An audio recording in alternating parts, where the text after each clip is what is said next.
To get rid of those pesky ads, request stories, listen to unlisted and bonus episodes, and to chat with the gang, support us by clicking the description link. I can't believe that August is almost over. Which means September is next, right? Yes. Which Fuck It September. worries me that you have to ask that question, I'll be honest. I just want October to come. I am doing so many freaking Halloween episodes this year. It's going to be crazy. I'm going to have a Halloween party this year. Already got it mapped out. And not only that, I'm doing a whole ghoul theme and I'm going to get that podcast out. We're going to do Ed Gein until y'all are sick of it. You are about to make Natasha's day because she has been dying for you to do that one. I mean, I have too. I loved the music that you put in that. That was like just such great. Well, yeah. I know. Excellent. But I'm going to do it.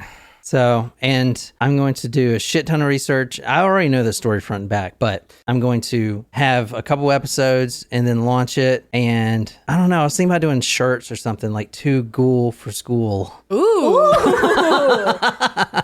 I like that. Are you gonna do the like the hat? Yeah, image? I was thinking like the hat, his hat, and then saying that. Yeah, I love that. So, yep. What's up, everyone? Welcome to the Talk Mermaid Podcast. My name is John. I'm sitting here with Jen and Nicole. Tonight, I got a lovely, lovely story for you guys. And also, if you want to continue watching this after this episode, be sure to support us, patreon.com/talkmurder. We're doing another story after this. And no one on the planet has covered this story. And if you're in London, you'll absolutely love this story and you'll wonder why you never heard it. But it's... Oh, Alex is on today, I see. So is Lauren. But yes, the next episode is really good. This episode is really good. This episode may be 2 parts. I don't know. It's kind of right on the cusp. I'm going to kind of see how it is. And if it is 2 parts, we'll just continue on for the next episode for our Supremos. But you can find that at patreon.com/talkmurder. Also, if you like this, be sure to check out our sister podcast, Among the Dirt and Trees. Our lovely friend Brienne in Colorado, she is doing a wonderful job. She covers crimes that happen out in nature, and I love that podcast. I absolutely love it. I produce it for her, so check that out, Among the Dirt and Trees, on any podcasting app. So that's all I got. Lauren says I'm going to have to take you guys on a Prosecco run. Does that mean we have to run? Are we going with you? I like it. Do I need to run somewhere? Because I'll drink the Prosecco, but I don't want to run anywhere. We have Prosecco here if you want to start drinking that. Maybe after I finish my 2 beers, There you go. Well, before we get started on anything else, I do want to be sure to welcome all of our newest Supremos and Patreon members. So we have Carrie, Shauna, Emily, and Karen. Hello, everyone. Welcome, everyone. Kara, Shauna, Emily, and Karen. Carrie. Oh, Carrie, Like from Sex and the City. Shauna, Or like Carrie You got it. Grant. Emily, and Karen. Karen K or C? K. K, Karen. Okay. That's one of the victims tonight. Oh, that's fucked up. Oh, shit. Glad you're on Patreon with us. Thank you guys so much for supporting us, guys. It really, really means a lot. Well, I did recreate, I know I said last time my list of surprise shot lists had disappeared. So I recreated that today. So I'm going in order of who has joined us as a Supremo, going like furthest back first, that we're still playing catch up for quite a bit. So this one is for Serena. Hey, Serena. I Serena. did not see a specific request from Serena, so I picked one out for you. Nice. Oh, that's my cue. That's your cue. I got kind of confused because last week, I felt really bad for John. I felt like John didn't know what to do with himself that whole entire time. All right. Surprise shots. Surprise shots. We don't know what they are because they're a surprise. All right. Y'all, I got some drumsticks from Goodwill last week when we went to Goodwill after, and I haven't used them yet because I've been busy, but I'm excited to. Are you going to use them on your bongos? No, you don't use drumsticks on bongos. I know, but do you have a drum kit? No, that's on my wish list. Okay, I was like, what do you mean you What are you can't wait gonna to use drum? them? I don't know, like my legs. That'll hurt, right? Whatever, I don't know. I need a drum kit. Someone sponsor me. Cheers. Cheers. Cheers. It'd be like Angel from Rent. That was good. It tasted like a sweet tart. Or a Smartie. It was a Smartie, not a sweet tart. Jesus Lord. Well, that was Crazy Chuck's Purple Moonshine. I do love Crazy Crazy Chuck's Chuck. Purple Moonshine.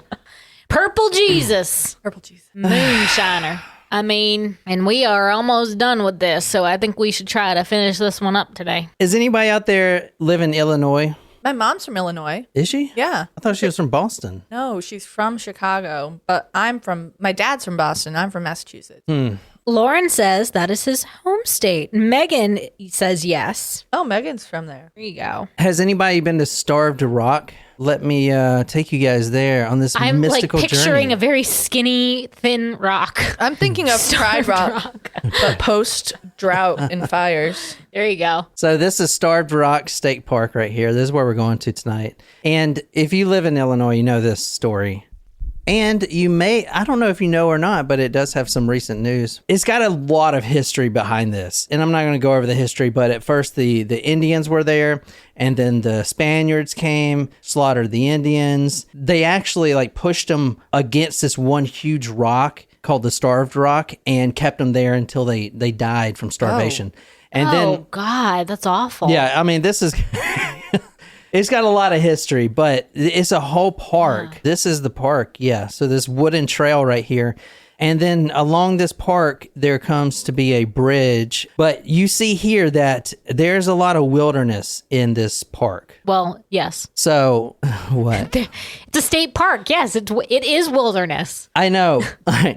Sorry. I'm not going to get into the history of this park, but there's been a lot of wars here because it's so high elevation that it's a good camp out place to look for incoming enemies or whatever. So the Indians were there at one point, the Spaniards came, and then the Europeans, white people came, and we spreaded our religion everywhere type of thing and blessed the rock. You know how we do. So that's basically the... You know how we do. I mean, I don't. Do you? Do you? I mean, unfortunately, we are descendants of. So that, in a nutshell, is basically the history of that rock. But let me show you an actual picture of the... Yeah, I mean, it's a beautiful place. Like, look at this. You see a bunch of Oh, waterfalls. waterfalls and Ooh, natural... look at that. That This green. one? That is Nope, beautiful. nope, left. Oh, This? Nope, nope. Up, This? right, down. Yes, that. Oh, okay, there. Oh, wow. Yeah, so it does snow here quite a bit. And you see... Is that that's the waterfall but frozen? Yeah. Oh, cool. So you see... is think- that a Great Dane? No, I think that that's looks a like greyhound. Oh. I didn't know that waterfalls could freeze like that. I thought that since it's flowing water that it wouldn't freeze. I don't know if that makes any sense. Wild. That actually makes no sense at all, no. Thank you. Well, the ocean doesn't freeze. So this is only about Yes, an it hour, does. hour and a half. What do you think from- icebergs are? Well, there's not a whole lot left. So the Earth is Aaron, thanks for listening to Talk Murder to me. the Earth is getting very hot, and so there's not a whole lot. If you put, okay, I'm just gonna stop. Anyway, go ahead. Megan. No, on it's the, fine. It's Megan, not like I have a master's degree or anything. Megan on the live chat is about an hour and a half away from here. Megan, do you know this story? If you don't, I'd be very surprised. Shram said, "Seriously, what are iceberg?" Oh, but that's because She lives in, there's like, Texas, there's right? like none anymore. She lives in Texas, right? Shrim's in California. I Oh, think. California. On the I may West be Coast. wrong. Am I wrong, Shram? Do they even exist? Not anymore. Tonight we're going to March 14th, 1960. This is Okay. an oldie, all right? And as I just said, it has some recent news. Recent news as far as 2020 and as far as August 1st, 2022. Wow. So, Okay. and I don't think a lot of people have done this case. Megan vaguely knows this case. Really? She doesn't remember all the details. Megan, so she's in She lives only an hour away. Have you even seen the recent updates about all this, Megan? I'm sorry, I'm asking you. You're. Let me channel Megan's spirit real quick. We are them embodied. We are the people. Will you please ask We Megan? the people. All right, we're going to March 14th, 1960, 10 a.m. in the morning. These three ladies right here. Can you describe these ladies for us, somebody? Grandma, mom, and granddaughter. Oh yeah, is it generations? Like is it all the same family? No, Oh. no. You really you think they... I don't know. They Yeah, I mean, I guess I wouldn't know either. These are 3 women right here. They're all about the same age. There's one 47-year-old and 2 50-year-olds.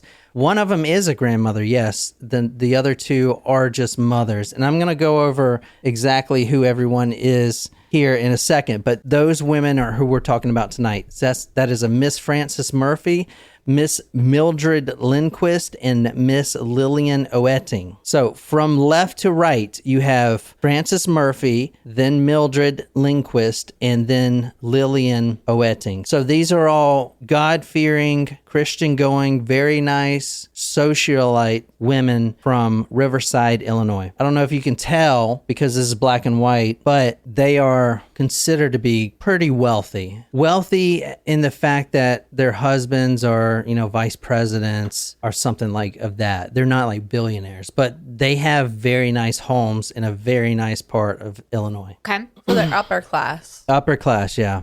At 10 a.m. on March 14th, 1960, these 3 ladies, 3 mothers, 2 grandmothers, they leave their large estates in their Riverside, Illinois home, and they go to Starved Rock, which is, only an hour and a half away. They're going there because they all have this one love of outdoor hiking, and the best place to do it ever is at Starved Rock. Now, do they know each other, or they just happen to be hiking on the same day? No, yeah, they do know each other, so they all ride together. Oh, okay. They're all in the same church. They're best friends. Okay. These are the best friends.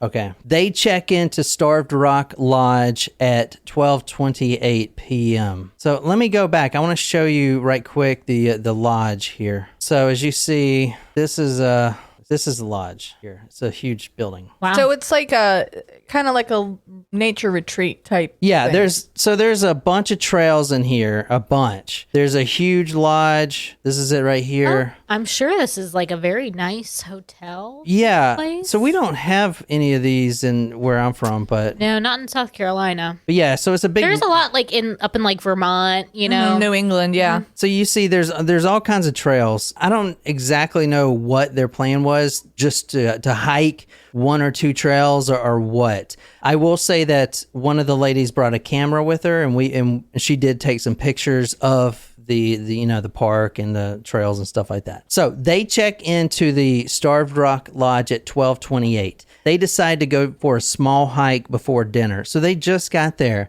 Their bags, they just throw them in the room, and then they're like, it's such a beautiful day, and this is March, so there is snow on the ground at this point, okay, even though it's March. Oh, yeah. So I don't know. I've never been to Illinois. I guess I it's had still that one cold. time. It's cold in the Like in cold Massachusetts, months. you might get a blizzard in April, Yeah. At 12:28, they check in, they throw their bags in their room, and they walk back out to the lodge. And they weren't initially going to go for a hike, but oh my God, the sun is out and that smell of nature.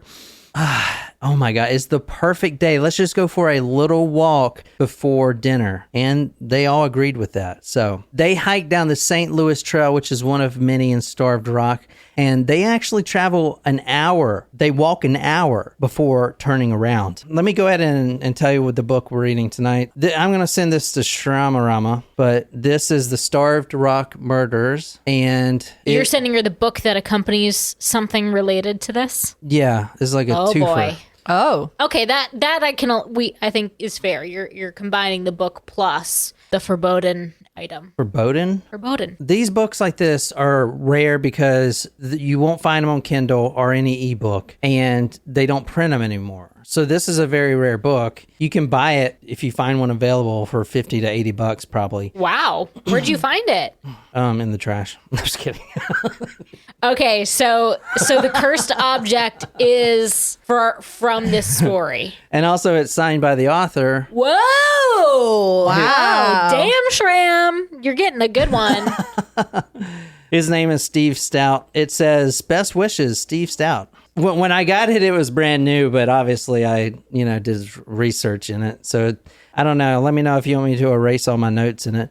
I usually like Kindle books. I'm not going to lie, because I can just easily transfer notes straight to the computer. But with this one, I had to write in it. So just, I'll send this to you. Photographing the icy panorama, the woman turned to leave and hiked into a horror that shocked the state and the nation. A horror that would ultimately consume thousands of detective man-hours and affect law enforcement agencies across Illinois for years to come. What Nicole just read is these 3 women. I'm going to tell you more about them as far as who they are. But they walk down St. Louis Trail in Starved Rock. They walk about an hour. They're taking pictures. And all of a sudden, as Nicole read, they meet a horror. What was it, like a horror that something, whatever she read? I can't remember. Way to go. We're going to get through what they saw here in a second. Miss Frances Murphy, 47. Her husband is the vice president of a very large company. It was an oil and gas company, I believe. She has a passion for many things. 2 of those passions include church, which they all shared this same passion. They were church-going, God-fearing women.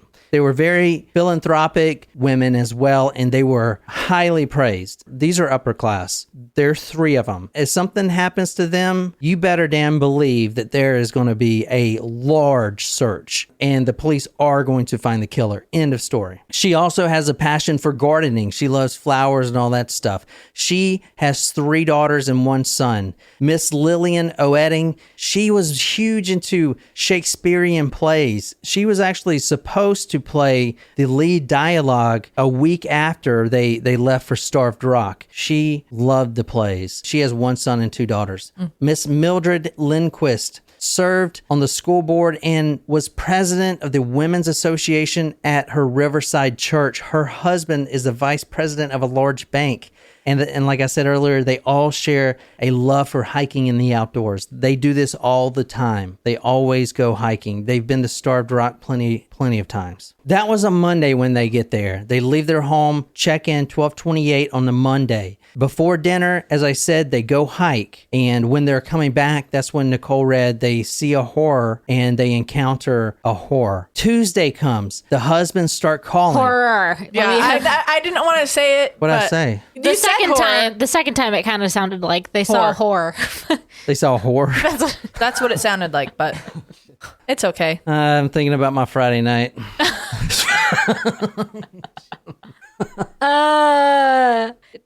They heard it too. Lauren was like, did anyone else hear it?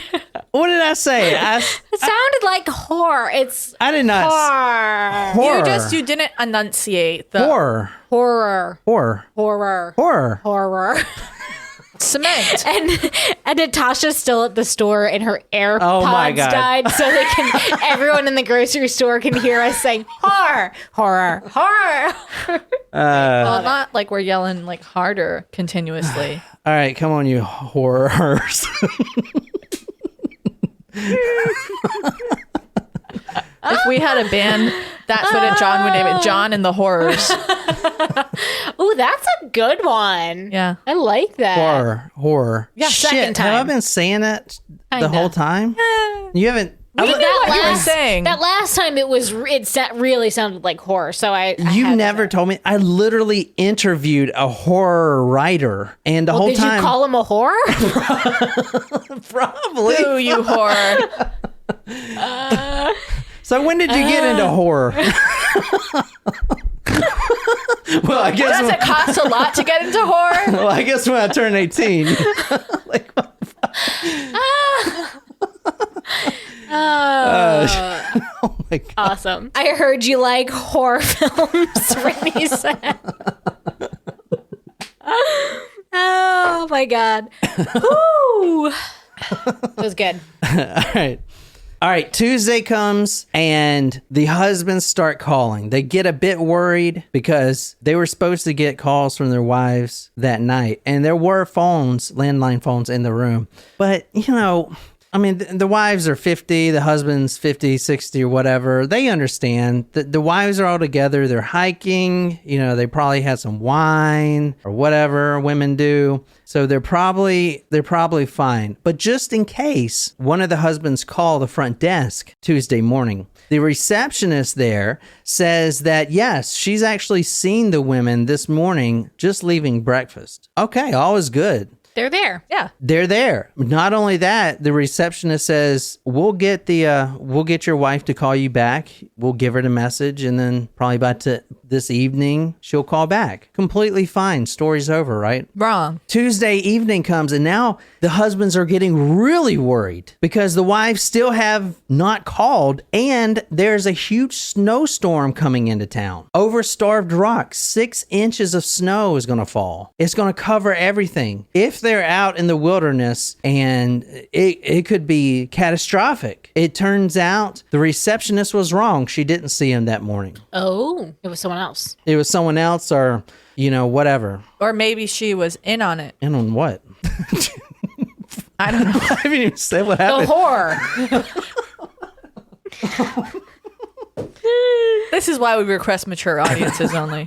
Because clearly we are not. The next morning, Mr. Oetting, he's actually friends with the Chicago Crime Commissioner, which is a big thing. He calls him directly on the phone and says, our wives have been missing at Starved Rock since Monday. The receptionist was wrong. She hasn't seen them. It is now Wednesday, and the storm has already gone through Starved Rock. They may be out there in dire need. At the entrance to the canyon, the long procession began to wind single file along the path broken earlier by the Youth Commission group. The trail led over several hills, followed by the bed of a small stream where the snow-covered water was almost knee-deep, then cut along the side of another steep hill for 100 yards. It dropped down to the floor of the canyon, crossed a small stream, then threaded along beside the rivulet for a block or more. Those at the front of the procession rounded a curve in the trail near the dead end of the canyon and halted abruptly. They are sprawled grotesquely on the floor of a small cave just south of the trail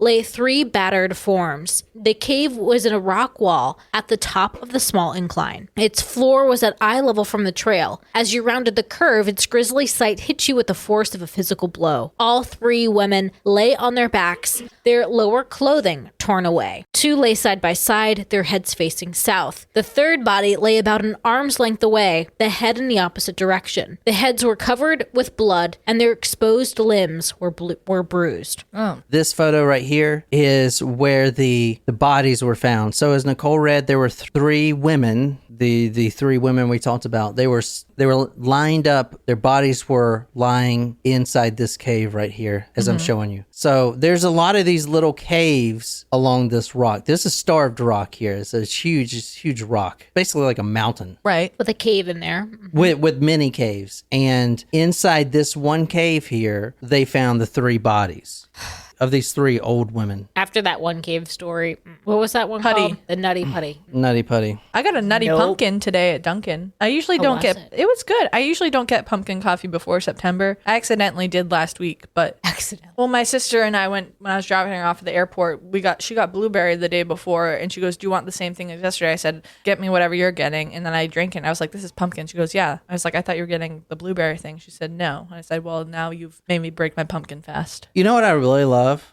I love Dunkin' Donuts, especially when someone buys it for themselves and they're coming to someone's house, and then they also bring Dunkin' Donuts for the other 2 people at the house. Don't you just love that? Why are you flipping me off? You didn't getting Dunkin'? No, because you're not drinking coffee anymore, first of Oh, all. that's true. Second of all, every time I ask you guys if you want anything, you say no. But you still got to ask.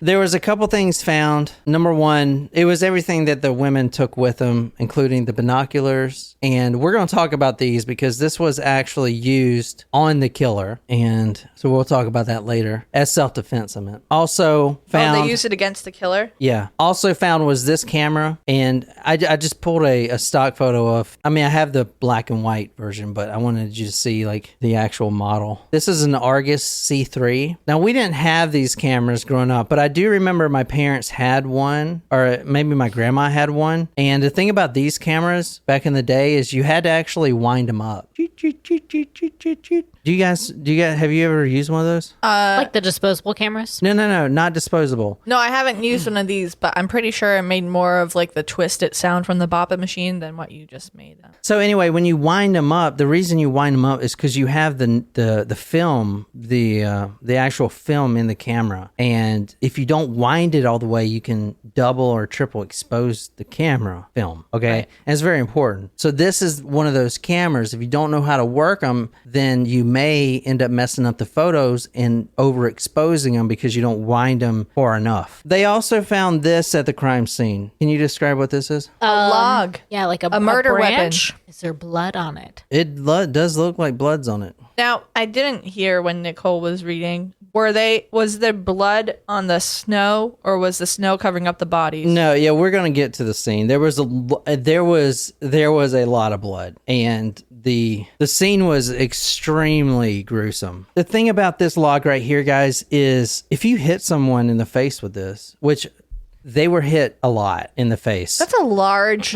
As we're going to talk about, they were hit. All three women were battered, multiple hits, 30 each. 30 each. With this log. But the thing about it is this log is, if you swing it with that much force, it'll break. This log it's not sturdy enough. So I want you guys to think, how is this the murder weapon? If you hit someone with that's a log that I could step on and it'd break in half. Thinking about... I don't think so. That's a pretty big limb. Yeah. Is she thick? Yeah, but it will break at the end if you batter someone in the face with it over and over. The kind of wood there or something is not... It's like rotted? Yeah, it's rotted. Is it hollow? Basically, it's hollow, yeah. It splinters very easy. And the reason I know that is because those splinters ended up in the faces, which we're going to talk about in a second. If anyone wants to take a guess about how that log would be the murder weapon, when it would easily break, I'll give you a point. If you can get it right. It was frozen. Huh? You said there was a snowstorm. It was frozen. That's a good guess. Did you get a point? Yeah, I got one right here for you.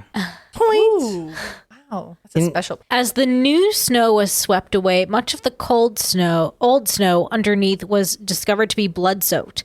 This led to the speculation that the woman had been raped and bludgeoned to death out in the canyon before they were dragged half-naked into the enclosure.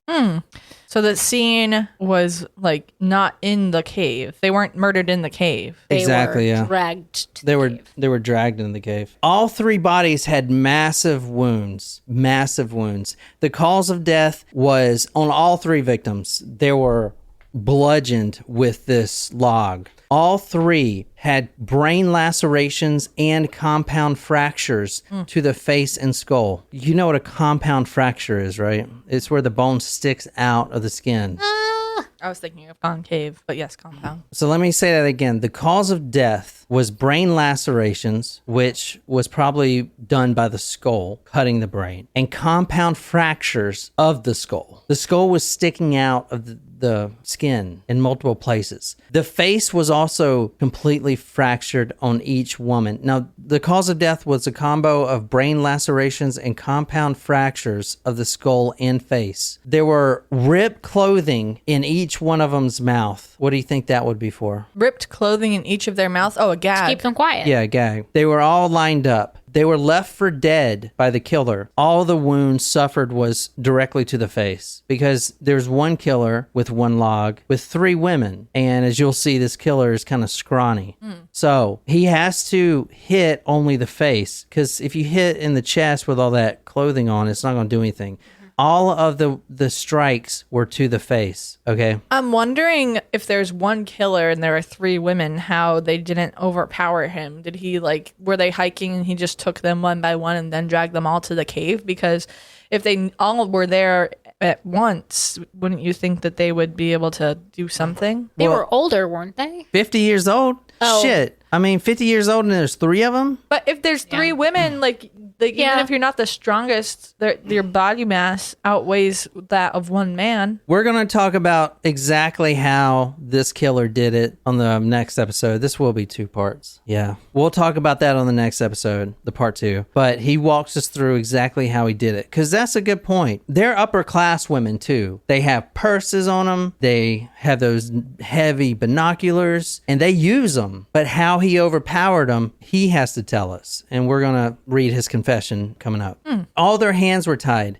Not only that, their ankles were tied. Oh. They were all lined up. They were left for dead. The pathologist surmised that it took up to 8 hours for each one of these women to die because they just have the fractures on the face and their brain is bashed in, yada, yada, yada. Their heart still pumping, but the 8 hours of suffering there in that immense pain and cold, they have to wait till their lungs filled up with blood before they could die.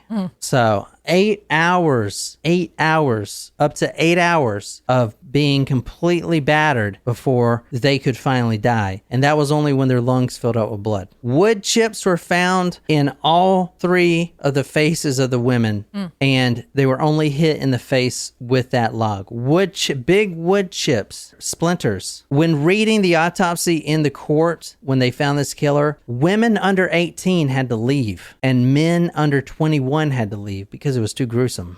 Which, I don't know, I thought you were going to bring a patriarchy thing in there. The upper jaws were fractured. On one of them, the left eyeball was completely ruptured. The skin was completely scraped off. Once the killer was caught and in the courtroom, the jurors were forced to look at the photos of the decedents, and the attorney, in an emotional outburst, he couldn't control himself, and the prosecuting attorney screamed out that these women, quote, looked like raw hamburger. Oh. So imagine what the face looks like. I'm imagining the pictures from last week. And he screamed it. He says, these women, they look like raw hamburger. And he was specifically talking about the face because that's the only place that they were hit. As the search expanded, several items of interest were uncovered. Among them, a broken piece of ornamental hair comb, a bloody icicle, a gray button, a section of denture plate, and a set of keys. Huge globs of frozen blood were also discovered more than a dozen feet away from where bodies were found, leading to the correct speculation that the women had been moved after the initial attack. What would you do to find this killer? All that's left at the scene, some binoculars, a camera, 3 dead bodies, and a murder weapon. So I would assume, I would start with like who else was staying at the hotel maybe. I would also look at the camera film. Oh, yeah? Yeah. Jen, you are on a roll today. She is. And let me tell you... the shrug.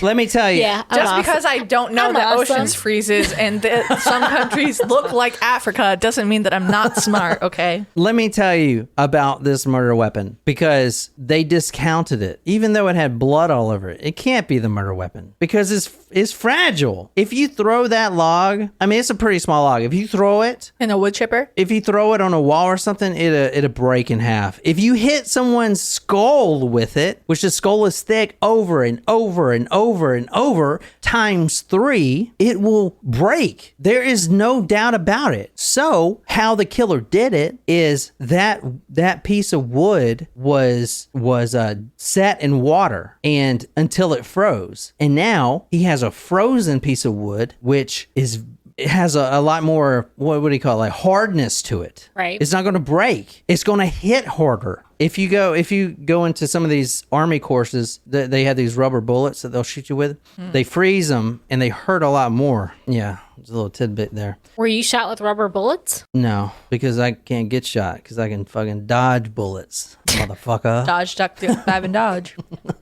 But there's a lot more hardness to it. It hurts a lot more. This is how the log stayed intact when he is bludgeoning these 3 women over and over and over and over, because the only way you can make it look like raw hamburger is if you keep hitting them over and over and over. It's just not one hit. All right, so Jen says, to find the killer, let's look at the camera. It was the last photo which excited investigators. Triple exposed, the slide showed Mildred Lillian Lindquist standing directly in the shadow of the St. Louis Canyon icefall, apparently taken minutes before the killer struck. The transparency also contained strange shapes in the background. Police officials soon announced that they could make out a mysterious figure lurking in the background of the photo. In a news conference attended by dozens of reporters, detectives displayed the slide and dramatically outlined what they said were a boot, leg, shoulder, and head that appears to be covered with a parka. They have a photo. There's 6 photos that were taken, and the last photo, the detectives is like, this photo shows the killer in the background. The last photo taken, okay? And I have it. This is the last photo taken. This is the real photo. That's your item? Yeah. So see if you can see. Holy smokes. That's cool. Yeah, but this is the last. Oh my God, Shram! Damn, Shram! It's overexposed, so you can see the killer in the background. It's not supposed to be. So, as we'll talk about this, is overexposed. Shram, hell yeah! In all caps. This is the actual photo from the police lockup. Anyway, this photo, you'll see because you got 3 prominent women that are murdered, and there's a camera. And I stared at this photo for an hour looking at this. It does look like there is some weird anomaly going on. Like, Let me see that. If you look real close, and if you look real close, you can see a face too. It's like right there. But they were saying maybe the reflection, maybe that's the killer. Maybe that's the killer. So they held this press conference. And look at it on the back too. Like that is cool. So they held this press conference with this photo, and they said, everyone look at this photo. The killer is in the background of this photo. But wait a minute, it's not though. It's just the reflection of the lady.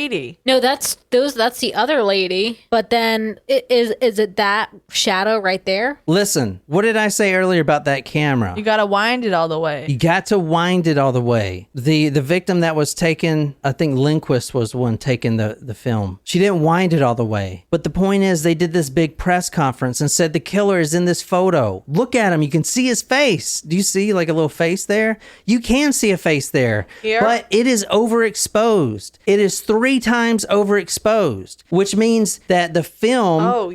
with glasses on. Yeah, think about the film. Oh, yeah, you I see it right now. So the film, think about a box, each film. If you don't wind it up all the way, because where is it at? It's at the very edge. It's at the very edge. Yeah, that is, you almost can't see it. That is triple exposed film. She didn't wind it up all the way, and it put one of the women's own photo, it overexposed it and added it into the photo. You can see, eyes, nose, hair. But there's also the ladies that are here too. This lady is here and this lady is here. Wow, that's cool. yeah, so...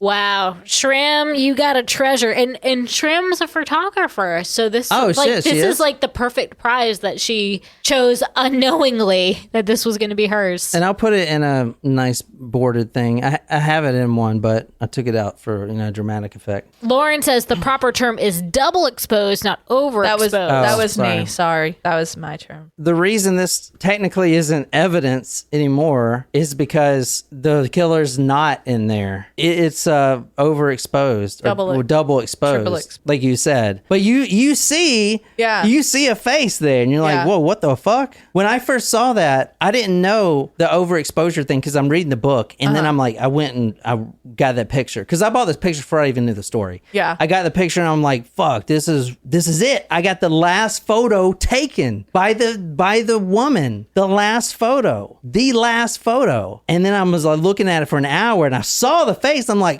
oh shit. And then I kept reading about the exposures. And I was like, fuck, it's crazy though, man, because this is creepy as shit. Look at her. She's smiling. The other woman's in the background. It's creepy. Yeah, it is creepy. And I don't want it in the house. and I don't want it in the house, he says. Shram says, remember that she has ghost film where a pre-exposed roll of film puts ghosts in every photo. But it's because it was double exposed. So it's not proving ghosts? Because if it's not proving ghosts, if it's proving against ghosts, then I don't want it. I mean, I already know ghosts are real, but... Guys, I want to tell you that this investigation was bundled completely. Bungled? Bundled? He's bundling the photo with the book. I sound like your mom. Yeah. Like her mom was here, and I made a joke about Nicole's age, and I told her I was robbing the cradle, and your mom, her mom's like, rocking the cradle. It's rocking the cradle. And I'm like, no.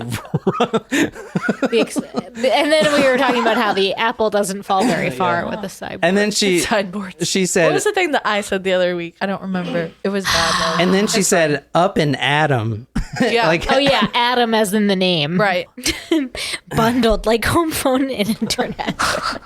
Who buys a fucking phone plan anymore? I mean, you tell me one person that bundles the well, fucking sometimes phone. if you buy the home phone, you get a discounted internet, and so it's cheaper. I just have internet, but I have AT&T. I really wish they had Xfinity in my area. They don't, but I only buy internet. The investigation was completely bungled. The photo displayed in the press conference, the one I just showed you, during that press conference, and this set the tone because the police chief gets up there. We're on this guy. We have him here in the photo. She took a photo and he's there. We got him. Then one of the reporters, who is also a photographer, stood up in the press conference and said, I'm sorry to be the Debbie Downer, but no, that is a overexposed film or double exposed film. There's no face there. So the press conference is completely bungled. Everything from that sets the precedent for everything else. Okay. The next problem they had, they tried to interview each guest, but the hotel policy has a rule not to discuss names, but they got them anyway. So what did they do? They call all the guests on the phone, and who answers? The wife? Many wives. I'm sorry, officer. Yeah. My husband was on a business meeting. He was not at Starved Rock, trust me. He was on a business meeting with his company. He was not at Starved Rock. Thank you very much. He was, but he was just watching horror films. He was... You know what I'm saying? Yeah. Starved Rock is a place to go to bring your mistresses. Oh, damn. It's notorious for that. Oh. So the people that they're trying to contact, all the guests, the wives are like, no, he's not there. He wasn't there that weekend. He's never been there. What are you talking about? And the husband's like, I've never been there. They could not get the actual interviews of hardly anyone that was staying there. Because it was a place that was... it's supposed to be. It was conspicuous. Yeah, I mean, there was and it actually came into the newspapers too. It was talking about politicians will bring their mistresses there, and because it's a getaway. You're out in the wilderness. Yeah, you bring your side piece there. I mean, I get it. So but they couldn't. I'm just kidding. Months go by, nothing, no closer to solving this case. Evidence mishandled, evidence lost, evidence sent to the Illinois Crime Lab, which at the time, now it is the best crime lab you can send, but that is only because of this case. At the time, the Illinois Crime Lab was, quote, no better than a high school chemistry lab. And some people would say the high school chemistry labs were far superior. So they send all the evidence to this lab that is completely underfunded. These two people that work there that are completely overworked, is understaffed, and evidence is lost, evidence is mishandled. It's just complete shit. They also refused to let the FBI handle the evidence. The FBI at Quantico, they have the best facility to do this. Right. They have state-of-the-art facility to handle this. And when I'm talking about handle this, I'm talking about the wood chips. Are there any fingerprints on them? Are there any microscopic hairs? Let's look at the camera. We know he was hit with the binoculars. Is there any skin flakes? Is there anything? Mm-hmm. They could have documented all that and possibly found the killer. But no, they didn't send it to the FBI because they wanted to handle it themselves. Okay? Just all kinds of stuff. They conducted lie tests to all the staff that turned out to be completely inaccurate. Completely, the lie detector company that they used, they were unexperienced. The questions asked, stuff like that, they were very unexperienced. Inexperienced. Now, the most important thing, which we're about to get into, is they discounted 3 separate events that happened prior to the murder. Every one of these events included the killer. Every one of these events, including a brutal rape and multiple purse snatchings. Every one of these included the killer. But they said that they were unrelated. All right, so here's the problem, and this happens today too. I see this all the time. Yeah, we're so close. We just opened a tip line. We got 10,000, 20,000 tips. Okay, here, Jen. Solve this case. Here's 10,000 tips. Solve it. Just because you have 10,000 fucking tips doesn't mean anything. But they tout it like, oh, look how good we're doing because of the tips. The only thing that matters is solving the fucking case, not how many tips you got. You know what I'm saying? Yeah. So with that many tips, you miss things. I can't with all the tips. Someone's got to make it just the tip joke, please. It's just a tip. They discounted the 3 separate prior events that all included the killer. So, and we're going to talk about this on the second part, but the DA using the district attorney, he's a prosecutor, using his own funds, he hired 2 special investigators, completely solved the case by himself, but at the expense of his own campaigning for re-election. He actually lost the campaign because he was so focused on solving this case himself, and he did. He actually was going to make the arrest right before his re-election. That would have definitely got him re-elected, but he didn't because he didn't want it to be used in court that, oh, they just arrested this guy so this DA can get reelected. So he waited on purpose. He lost the election. He is no longer the district attorney. He brought a killer to justice, but he couldn't prosecute him himself. As such a great guy, he is the one to thank for solving this entire case. Anyway, we're going to do that on part 2. The next episode we're doing right now is crazy, and this is a London episode. I love it. Oh, so when are we doing part 2?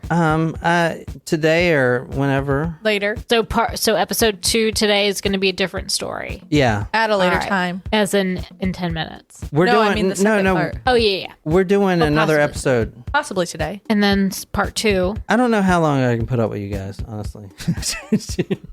That's why part 2 is you don't see me.